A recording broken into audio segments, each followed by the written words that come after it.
आज हम बात करेंगे एक ऐसी जगह की जो बर्फ से ढकी हुई विशाल द्वीप है, जो ठंडे उत्तरी समुद्रों से घिरा हुआ है। जी हां, हम बात कर रहे हैं ग्रीनलैंड की। ये जगह जो डेनमार्क साम्राज्य का एक स्वायत्त हिस्सा है, आजकल वैश्विक चर्चा का केंद्र बनी हुई है। एक तरफ ग्लोबल वार्मिंग की वजह से इसके पिघलते ग्लेशियर दुनिया को चिंता में डाल रहे हैं, तो दूसरी तरफ इसके रणनीतिक महत्व और खनिज संपदा ने इसे अंतर्राष्ट्रीय राजनीति का अहम हिस्सा बना दिया है। खासकर अमेरिका, जो इस द्वीप को खरीदने की कोशिश में लगा हुआ है, वो इसे अपने कब्जे में लेने का सपना अभी भी नहीं छोड़ पाया है। अमेरिका के राष्ट्रपति डोनाल्ड ट्रंप ने बार बार इस आर्कटिक द्वीप को खरीदने की इच्छा जताई है। इतना ही नहीं, उन्होंने अपने नॉर्थ अटलांटिक संधि संगठन नाटो के सहयोगी देश से इसे सैन्य बल के जरिए लेने की संभावना तक पर विचार किया है। ट्रंप प्रशासन का कहना है कि राष्ट्रीय सुरक्षा के लिए ग्रीनलैंड जरूरी है। साथ ही वो आर्कटिक क्षेत्र में अपनी सैन्य मौजूदगी को मजबूत करना चाहते हैं, खासकर वहां मौजूद अमेरिकी बेस पिटुफिक, जो पहले थुल्ले के नाम से जाना जाता था, के जरिए। ट्रंप के बड़े बेटे डोनाल्ड जूनियर ने भी जनवरी में इस द्वीप की निजी यात्रा की थी, जिसके बाद वहां की मुश्किलें और बढ़ गईं और ग्रीनलैंड प्रशासन का गुस्सा भी भड़क उठा। आज की तारीख में डोनाल्ड ट्रंप जूनियर फिर से ग्रीनलैंड जाने की तैयारी में है, लेकिन ये कोई आधिकारिक यात्रा नहीं है। नवनिर्वाचित राष्ट्रपति के बेटे इस ज्यादातर बर्फीले द्वीप पर अपने पॉडकास्ट के लिए वीडियो शूट करने जा रहे हैं। उम्मीद नहीं है कि वो डेनमार्क सरकार के किसी अधिकारी से मिलेंगे जो ग्रीनलैंड को नियंत्रित करती है। खास बात यह है कि वहां हाल ही में हुए चुनावों के बाद नई सरकार बनाने की बातचीत चल रही है। ट्रंप प्रशासन के बड़े अधिकारियों ने भी हाल ही में ग्रीनलैंड का दौरा किया। ट्रंप के बेटे की यात्रा के बाद हुई इस खास विजिट में कई बड़े नाम शामिल थे। इनमें अमेरिका के राष्ट्रीय सुरक्षा सलाहकार माइक वॉल्ट्स, उपराष्ट्रपति पद के उम्मीदवार जेडी वैंस की पत्नी उषा वैंस और रक्षा व ऊर्जा मंत्रालय के सचिव शामिल थे। अमेरिकी विमानों ने इन लोगों को लेकर ग्रीनलैंड में लैंडिंग की, जिसने सबका ध्यान खींचा। सवाल यह है कि इस नाजुक वक्त में अमेरिकी प्रतिनिधिमंडल ग्रीनलैंड क्यों पहुंचा? वैंस के प्रतिनिधिमंडल के आने से पहले अमेरिकी सैन्य विमान वहां क्यों दिखे? डेनमार्क और ग्रीनलैंड ने इस दौरे पर क्या प्रतिक्रिया दी? हाल के चुनावों के बाद नई सरकार बनाने की प्रक्रिया में जुटा ग्रीनलैंड अमेरिका के कूटनीतिक और सैन्य दबाव का सामना कर रहा है। वहां की ज्यादातर जनता डेनमार्क के साथ स्वायत्त रिश्ते को बनाए रखना चाहती है, लेकिन वॉशिंगटन का दबाव दिन ब दिन बढ़ता जा रहा है। अब हम इस आर्कटिक तूफान के कारणों को गहराई से समझेंगे। ग्रीनलैंड के लोगों का नजरिया, अमेरिका और डेनमार्क के बीच तनाव के वैश्विक प्रभाव और बड़ी ताकतों के आर्कटिक प्लान क्या हैं, ये सब हम आपके सामने लाएंगे। अगर आप तैयार हैं तो चलिए इस ग्रीनलैंड ड्रामे के पर्दे के पीछे की कहानी देखते हैं। लेकिन उससे पहले हमारे चैनल को सब्सक्राइब करना ना भूलें, नोटिफिकेशन ऑन करें और वीडियो को लाइक करें ताकि आप हमारे हर अपडेट से जुड़े रहें। बिना वक्त गवाए चलिए ग्रीनलैंड की ताजा घटनाओं पर नजर डालते हैं। जैसा कि हमने बताया, अमेरिकी प्रतिनिधिमंडल वहां पहुंच चुका है। खबर है कि इस दौरे का मकसद ग्रीनलैंड का राष्ट्रीय स्लेज डॉग रेस अवानाता किमुर्सु में हिस्सा लेना था।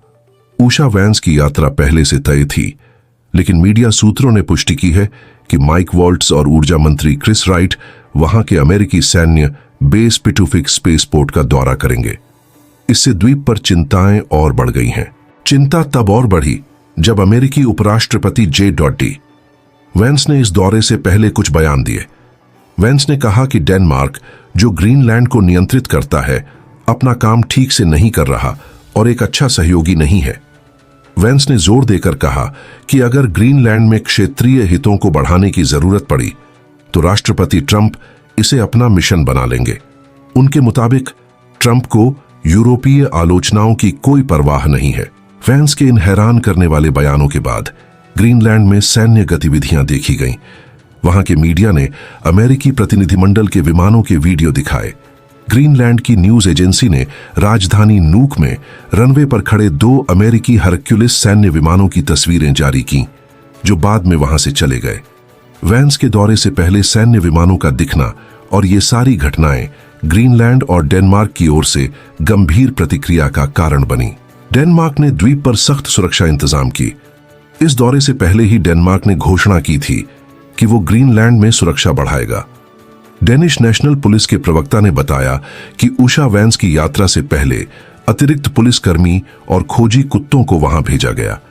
प्रवक्ता रेनी गिल्डेनस्टीन ने कहा कि ये कदम बड़े लोगों के दौरे के दौरान आम प्रक्रिया का हिस्सा है, लेकिन उन्होंने अतिरिक्त पुलिसकर्मियों की संख्या नहीं बताई।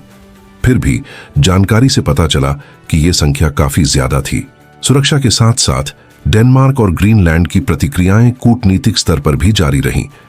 दोनों देशों के अधिकारियों ने कहा कि वो द्वीप पर अमेरिकी मौजूदगी बढ़ाने के लिए तैयार हैं, लेकिन बेस को पूरी तरह अपने हाथ में लेने के पक्ष में नहीं हैं। डेनिश प्रधानमंत्री मेटे फ्रेडरिक्सन ने इस नए दौरे पर कहा कि इसे ट्रंप और अन्य अधिकारियों के सार्वजनिक बयानों से अलग करके नहीं देखा जा सकता। दूसरी तरफ हाल के चुनाव जीतने वाली डेमोक्रेटिक पार्टी के नेता जेम्स फ्रेडरिक नील्सन ने कहा कि गठबंधन वार्ता और स्थानीय चुनावों के बीच इस दौरे का समय फिर से ग्रीनलैंड के लोगों का अपमान दर्शाता है। ग्रीनलैंड के निवर्तमान प्रधानमंत्री मूटे एगेदे ने कहा कि इसे किसी नेता की पत्नी की साधारण यात्रा नहीं कहा जा सकता, बल्कि इसका मकसद हम सबके खिलाफ ताकत दिखाना है। द्वीप की संसद में मौजूद पार्टियों के नेताओं ने भी ट्रंप के व्यवहार को अस्वीकार्य बताया। डेनिश संसद की ग्रीनलैंडिक सदस्य आजा केमनिट्स ने कहा कि चुनावों के ठीक बाद यह दौरा द्वीप की राजनीति में गलत हस्तक्षेप है। डेनमार्क के पूर्व मंत्री मार्टिन लिडेगार्ड ने कहा कि यह दौरा डेनमार्क और ग्रीनलैंड दोनों के लिए स्वीकार्य सीमा को पार कर गया है।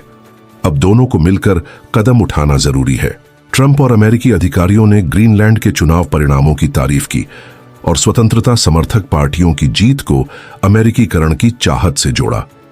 लेकिन ग्रीनलैंड के लोग क्या सोचते हैं?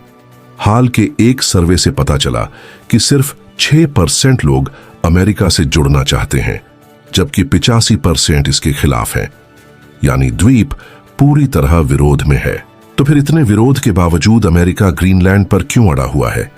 ग्रीनलैंड दुनिया का सबसे बड़ा द्वीप है जो आर्कटिक और अटलांटिक महासागरों के बीच बसा है।